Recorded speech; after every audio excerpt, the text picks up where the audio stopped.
Hello, my name is Henry Willis. I am an A-level music student, and today I'm going to be analysing the second movement of Haydn's Symphony number 104 in D major. I'm going to start off by talking about some general musical features of this movement before going into some more detailed analysis and running through the movement from start to finish. So movement 2 is a slow movement and it's written in 2/4. The key signature is G major, and that is the subdominant key of D major, which is the key of the symphony.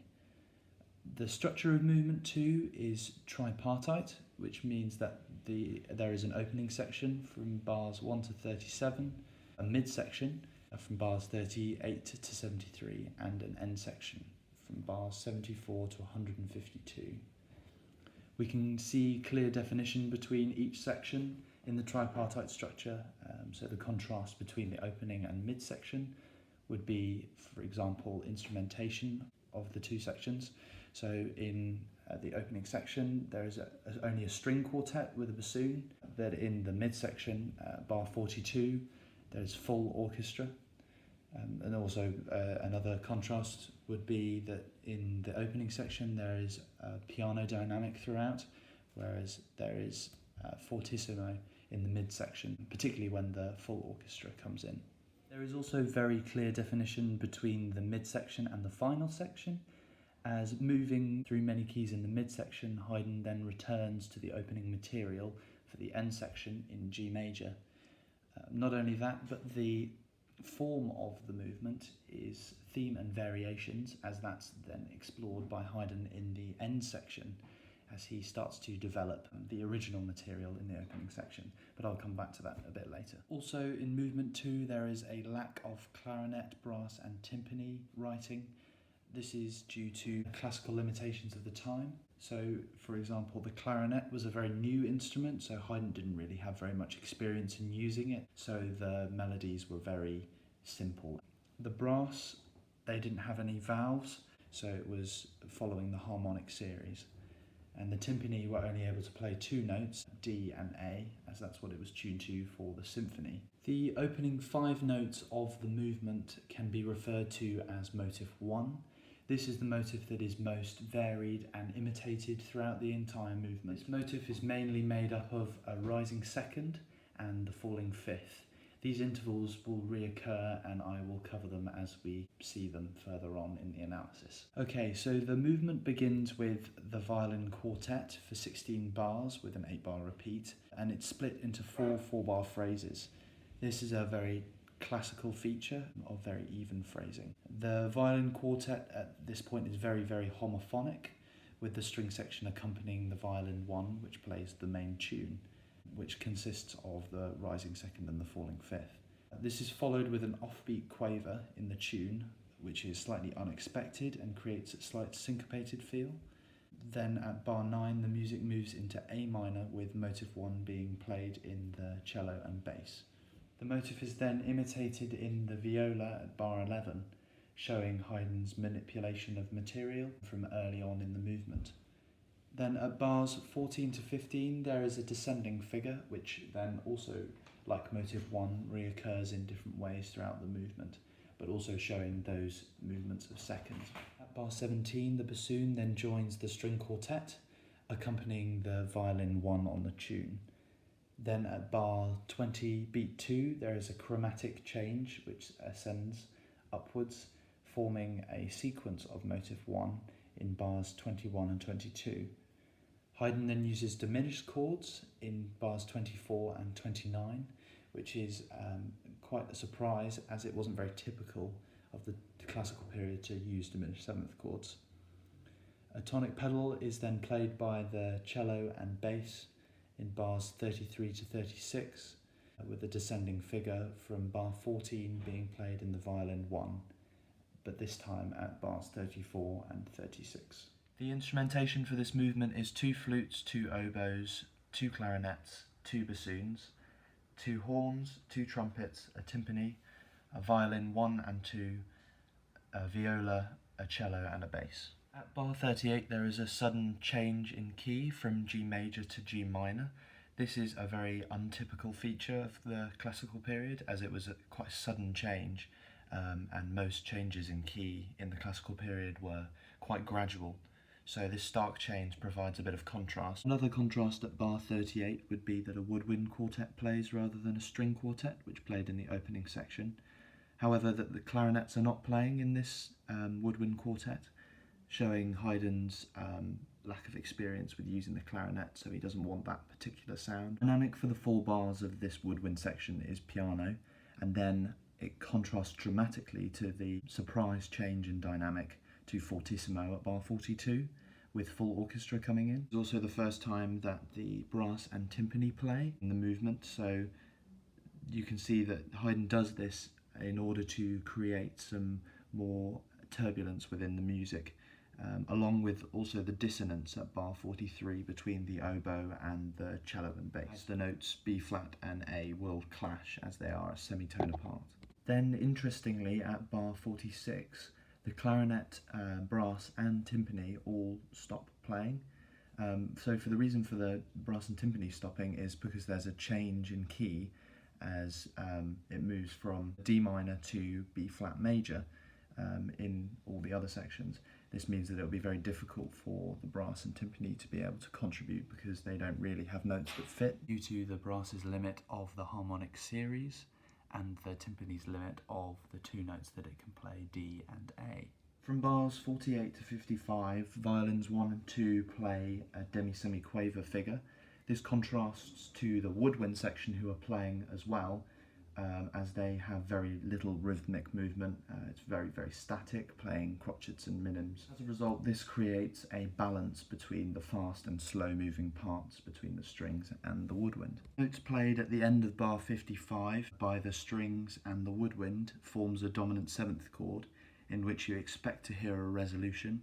However, Haydn puts in a bar of silence, which interrupts, and you can almost say that this is almost like Haydn creating a musical joke, as it's completely unexpected. After the bar of rest, there is a return of motive 1, but this time it's played in the key of B flat major by the violin 1, B flat major being the relative major of G minor where the midsection started. The phrase in which motive 1 is played is only 3 bars long, which is not very typically classical, as most classical phrases will be in 4 bars. Then, to add to the obscurities, there is a G flat played by the viola, cello and bass, the cello and bass which now are split into 2 separate parts.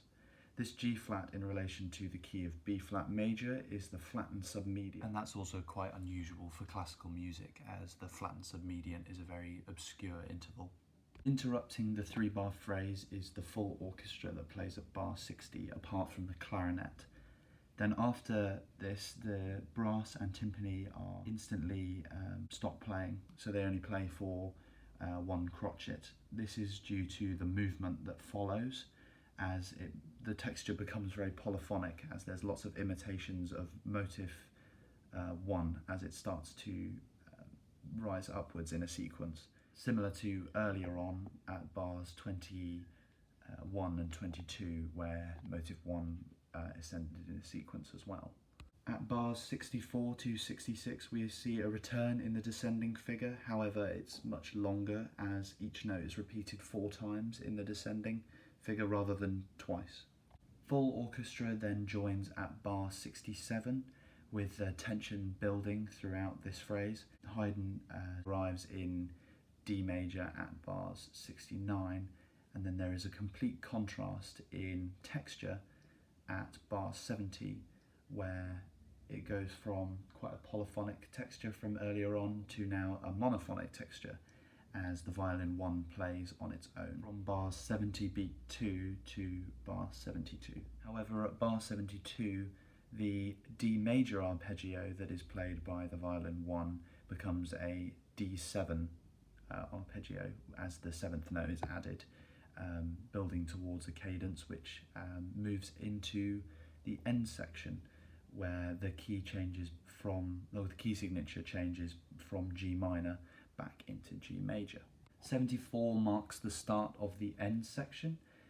The end section at this point has some very, very similar features to the start of the opening section, as the main tune comes back in the same key. However, this time the start of the end section has the addition of the flute and the bassoon along with the string quartet. But interestingly, the bassoon and the violin too plays an Alberti bass figure, which is a very typical classical feature, while the flute joins the violin 1 on the tune. Bars 74 to 82 is a 8-bar phrase, which is built up of 2 4-bar phrases, which is similar to the beginning as well. However, what follows contrasts to the opening section, as the theme and variations part of the movement begins with a dotted rhythm variation on the original motive 1. End of bar 87, there is another surprise change in dynamic, where it goes from a dynamic of piano to fortissimo. At this point, full orchestra play homophonically with the dotted figure descending, and you could argue that this is the descending figure from the opening section, but it's been varied along with motive 1. Then at the end of bar 89, Haydn does a pause again, interrupting quite a turbulent section. At bar 90, there is a variation on the rhythm of the figure played at bars 9, 10, 11 and 12 in the opening section. However, the motive 1 is still being used, but it's played in the cello underneath at bar 90 as well. From bars 94 to 97, there are a series of modulations. So 94 moves to E major, then 95 to A minor, and then 96 goes to D minor, until we see then a cadence back into G major at bar 98. Now I believe that the purpose for this phrase is to not only get back into G major, but also to introduce the second variation that Haydn does on motive 1, which is the sextuplets in bars 96. Haydn transitions into C minor at bar 105, and then modulating by pivot, he arrives in A flat major as the cello and bass play a pedal of C and the violin 1 plays an E flat, while the G moves a semitone up to A flat in the viola. Haydn then arrives in D flat major at bar 113, where there is a pause, at which point Haydn uses an enharmonic shift to C sharp minor and uses motive 1 as a slight variation and diminished 7th chords to transition to F sharp minor in bar 118, in order to then transition to D major to play a D7th chord, which is a dominant 7th chord, to arrive back in the home key of G major. At bar 122, full orchestra plays fortissimo, apart from clarinet and trumpet. Entry at bar 122 is very triumphant, as it is the last time that we see motive 1 being used in the movement. Bar 131, the flute then plays a semi-quaver figure, which is almost cadenza-like, and is then joined at bar 133 by the woodwind, and then 134 by the strings, building in a crescendo towards bar 135. 2 bars later, at 137, we then see a variation on the descending figure, as it is played in sextuplets.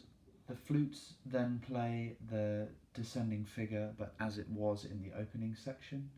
It's quite repetitive, and they play it 4 times till the end of the movement. Also at bar 146 and 148, the oboe and violin 1 play an ascending chromatic figure which clashes against the descending figure, creating some dissonance, but it's not disturbing in any way.